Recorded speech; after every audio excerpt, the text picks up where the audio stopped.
Hello दोस्तों, स्वागत है आप सभी का हमारे यूट्यूब चैनल में। दोस्तों, जैसे कि आप सभी को पता होगा, आईसीएआर जो है इन्होंने क्या किया है, अभी हाल ही में इन्होंने आपका क्या किया है, री एग्ज़ाम जो है यह कंडक्ट किया है।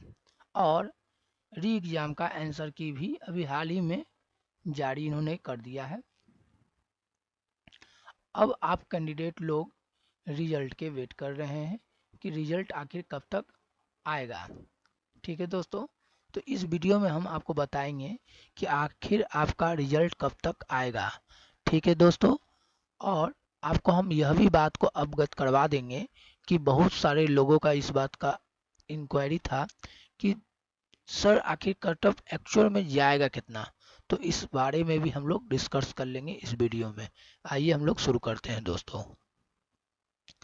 दोस्तों, जैसे कि आपको मालूम होगा कि आईसीएआर जो है इन्होंने अभी हाल ही में, क्योंकि इन्होंने 2022 में एग्ज़ाम कंडक्ट करवाया, तो क्या हुआ कि ये 2022 में जब इन्होंने टेक्नीशियन का एग्ज़ाम कंडक्ट करवाया था, तो यह एग्ज़ाम को इन्होंने कैंसिल कर दिया था और नोटिस जारी किया कि आपने जो एग्ज़ाम दिया था 2022 में, तो वो एग्ज़ाम को हम लोग कैंसिल कर रहे हैं।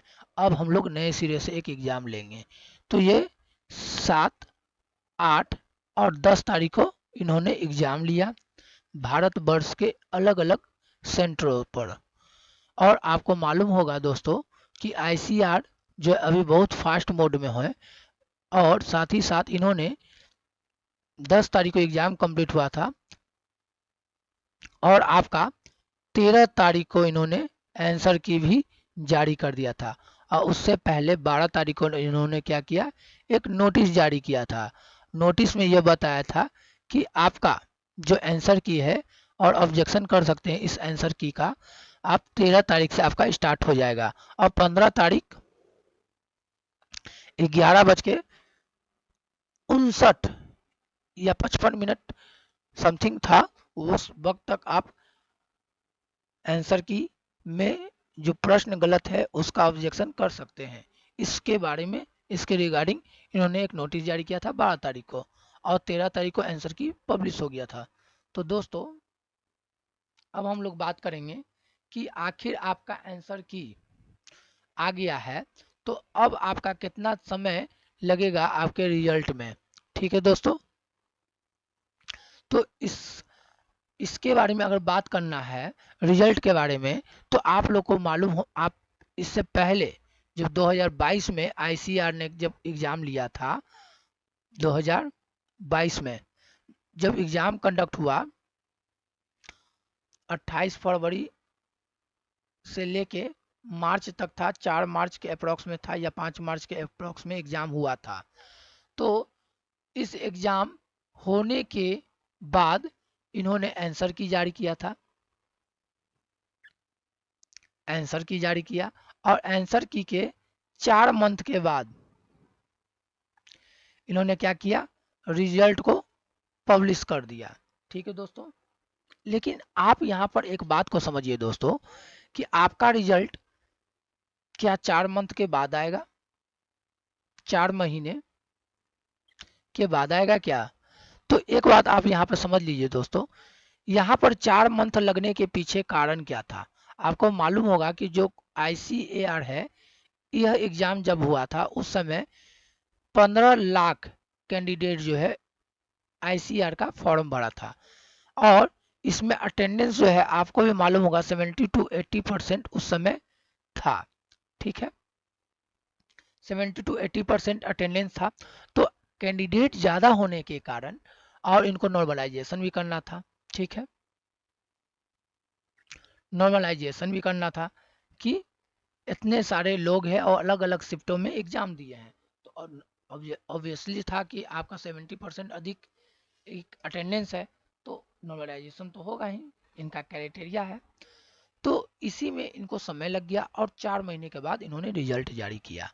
अब रहा दोस्तों कि क्या आपका भी एग्जाम का रिजल्ट 4 महीने के बाद आएगा, तो ऐसा नहीं है दोस्तों। पूछेगा क्यों? क्योंकि एक सिंपल सी बात आप समझ लीजिए, जो आप आईसीआर का रिजल्ट है, इसलिए 4 मंथ तक नहीं जाएगा, ये डिले नहीं करेंगे, क्योंकि आपको मालूम होगा कि अभी हाल ही में इन्होंने जो 2022 में जो एग्ज़ाम हुआ था उसको कैंसिल कर दिया। ठीक है, इसलिए कैंसिल किया गया क्योंकि इन्होंने बोला था कि इस एग्ज़ाम में धांधली हुआ है ना, धांधली हुआ है, जिसके कारण हम एग्ज़ाम को कैंसिल कर रहे हैं। अब आपका जो है री एग्ज़ाम लिया जाएगा। क्या लिया जाएगा? री एग्ज़ाम लिया जाएगा, और वो भी 7, 8 और 10 को, और यह 3 दिन एग्ज़ाम भी हुआ दोस्तों। लेकिन क्या आपको पता है, इस दिन जब एग्ज़ाम हुआ तो कैंडिडेट जो है आपका 30 से 40, हम ज़्यादा ही कुछ बोल रहे हैं, 30 से 40 अप्रॉक्स 30% ही लोग जो था एग्ज़ाम में बैठे थे। तो इतने कम कैंडिडेट हैं, और इनको ज़्यादा से ज़्यादा अगर आपका रिजल्ट आने में अगर डिले होता है तो यह महीना आपका जुलाई का है, जुलाई का है, तो आपको ज़्यादा से ज़्यादा 15 अगस्त जो है, 15 अगस्त तक आपका रिजल्ट पब्लिश कर दिया जाएगा दोस्तों, आईसीएआर का। ठीक है, ये 15 तारीख तक हमें ऐसा लग रहा है कि आपका रिजल्ट आ जाएगा। ऐसा इसलिए बोल रहे हैं दोस्तों क्योंकि कैंडिडेट कम है, और उनको नॉर्मलाइजेशन भी अगर करना होगा तो उस हिसाब से उनको ज़्यादा से ज़्यादा 20 दिन लगेगा, है ना। तो इसलिए हम कह रहे हैं कि 15 तारीख तक आपका रिजल्ट आ जाएगा, पहला बात। दूसरी बात, आपको यहाँ पे ये भी ध्यान रखना होगा दोस्तों कि आपकी कट ऑफ क्या जाएगी। हम पहले भी बोले थे और आज भी बोल रहे हैं 45 प्लस, 45 प्लस है तो आप मान कर चलिए आपका सिलेक्शन होगा। ये श्योर नहीं है कि 45 में हो ही जाएगा, ये नहीं कहिएगा कि हमने 45 बोला था और आप भी, मेरा नंबर 45 प्लस था लेकिन रिजल्ट नहीं हुआ। देखिए, मैं एक संभावना बता रहा हूँ कि इतना में हो जाना चाहिए, क्योंकि इसके पीछे संभावना देने के पीछे कारण क्या था दोस्तों, कि 30 से 40% अटेंडेंस है, और आपको भी मालूम होगा दोस्तों कि 30 से 40% अटेंडेंस है, तो उस हिसाब से ही आपका कट ऑफ भी वेरिएशन करेगा, क्योंकि इससे पहले आपका ओबीसी में 58 मार्क्स था कट ऑफ, आपको भी मालूम होगा, और वो भी नॉर्मलाइजेशन के बाद था, नॉर्मलाइजेशन के बाद, है ना। और हम आपको बता रहे हैं रॉ मार्क्स, अगर 45 नंबर है रॉ मार्क्स तो आप निश्चिंत रहिए, क्योंकि अगर आपका नॉर्मलाइजेशन होता है तो यह 50 प्लस ही होगा, 50 प्लस या 55 प्लस ही आपका भागेगा, क्योंकि आपको भी पता है कि मैथ कैलकुलेटिव था, मैथ कैलकुलेटिव कैलकुलेटिव था। दूसरा, जब मैथ कैलकुलेटिव था, और एसएसटी जो आप देख रहे हैं, एसएसटी आपका हार्ड पूछा गया था इस बार एसएसटी हार्ड पूछा गया था।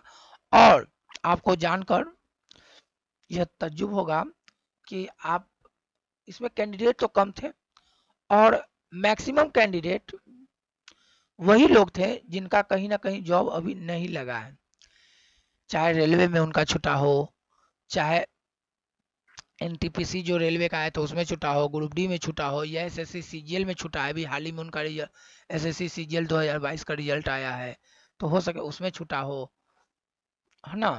तो ये सब संभावनाएं बन रही है कि आपका आखिर रिजल्ट जो है कम जाने का, ये सब एक रीजन है।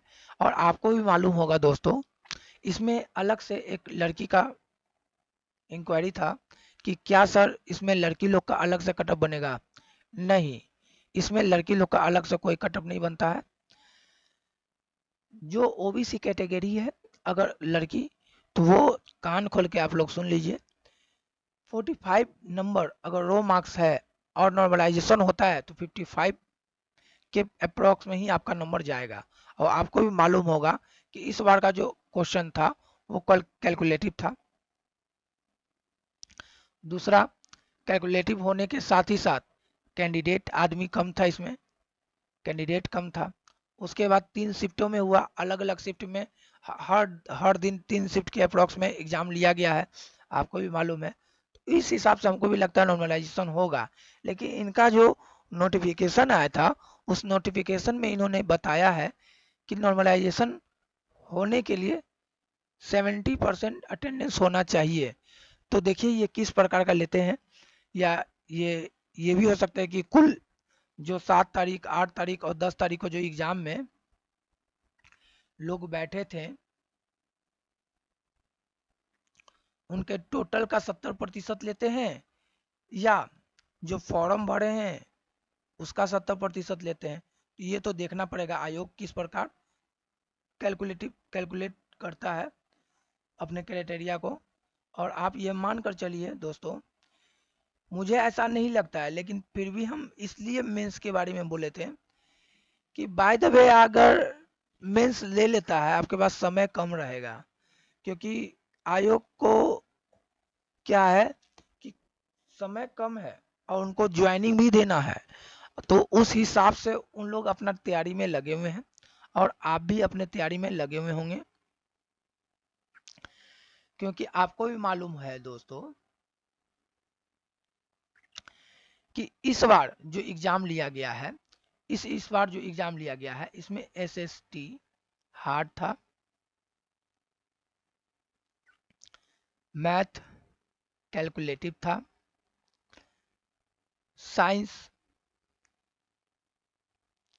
मॉडरेट था, और जीए या जीके ये आपका मॉडरेट टू हार्ड था, है ना।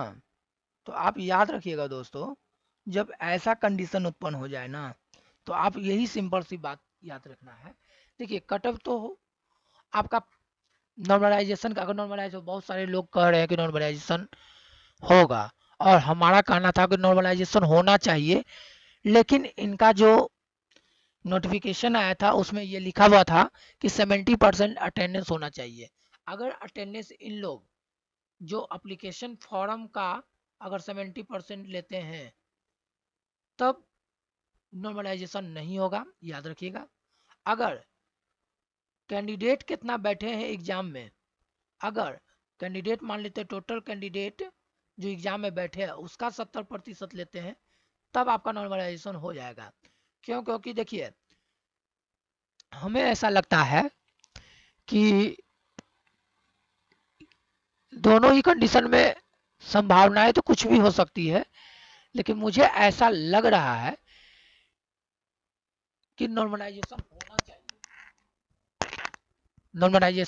होना चाहिए। लेकिन अब आयोग के ऊपर क्या डिपेंड करता है, वो क्या डिसीजन लेते हैं, अब उनके ऊपर ही डिपेंड करता है। और रहा सीवीटी 2 का बात, तो मुझे ऐसा लगता है कि सीवीटी 2 नहीं होगा, लेकिन आप ये मान कर चलिए कि आपको हम एग्जाम देना है सीवीटी 2, क्योंकि अगर सीवीटी 2 का तैयारी करते हैं बाय द वे, तो एक चीज हो जाएगा कि मान लेते हैं कि इसमें सीवीटी 1 पर ही सिलेक्शन हो जाता है, डीबी में हो जाता है, अब बाय द वे किसी का नहीं हुआ नंबर होने के बावजूद, तो आपका यही पढ़ाई अन्य एग्जाम में भी हो जाएगा। मेरा तो ये कहना था। दूसरा ये कहना है कि जो सीवीटी 2 होगा तो उस पर ही मेरिट बनेगा, सीवीटी 1 के मार्क्स को क्वालिफाई नेचर का ही रखा जाएगा फिर, तो ये भी कंडीशन है। और आप मान कर चलिए कि जो 15 अगस्त है, 15 अगस्त तक आपका जो है रिजल्ट आ जाएगा। कब? 15 अगस्त को। तो ये याद रखिएगा 15 अगस्त को आपका रिजल्ट आ जाएगा, और एक नोटिस भी जारी कर दिया जाएगा इस रिगार्डिंग कि आपका सीवीटी 2 होगा या नहीं होगा। तो यह वीडियो में आपको इतना बता दिए दोस्तों कि